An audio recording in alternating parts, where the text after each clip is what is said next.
రెండున్నరేళ్లలో కాంగ్రెస్ ప్రభుత్వం పాలమూరుకు ఏం చేసిందో చెప్పాలని మాజీ మంత్రి శ్రీనివాస్ గౌడ్ డిమాండ్ చేశారు.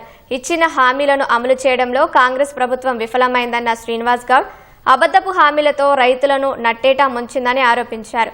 మున్సిపల్ ఎన్నికలు దగ్గర పడుతుంటే కాంగ్రెస్ కు అన్ని గుర్తుకు వస్తున్నాయని ధ్వజమెత్తారు. జూరాల వద్ద సరిపడా నీటి లభ్యత లేదని పేర్కొన్నారు.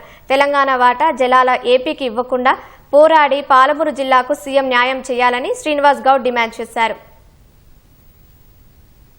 ఒక్క సుక్క నీరన్నా వచ్చినాయా? ఒక కాలువదో ఒక సుక్క నీరన్నా దుంకినాయా? మీరు 20 ఏళ్ళ నుంచి కేఎల్ఐ అని చెప్పి అన్నాడు కదా. 25 ఏళ్ళ నుంచి ఉన్న కేఎల్ఐ, మరి మీరే అధికారంలో ఉండి కాంగ్రెస్ పార్టీ చుక్క నీరన్నా ఉందా? ఒక అర్ధ ఎకర నీళ్ళని వచ్చినాయా? పాత ప్రభుత్వాల ప్రకారమే ఇవాళ 7 అనుమతులు ఆల్రెడీ వచ్చినాయి పాలమూరు రంగారెడ్డి జిల్లా ప్రాజెక్టుకు. ఒక సంతకం అయితే అయిపోతుంది కనుక కనీసం ఆ ఒక్క సంతకం కంప్లీట్ చేయించి ఆ 90 టీఎంసీలకు సంబంధించినటువంటి ఫైల్ క్లియర్ చేస్తే బాగుంటుంది.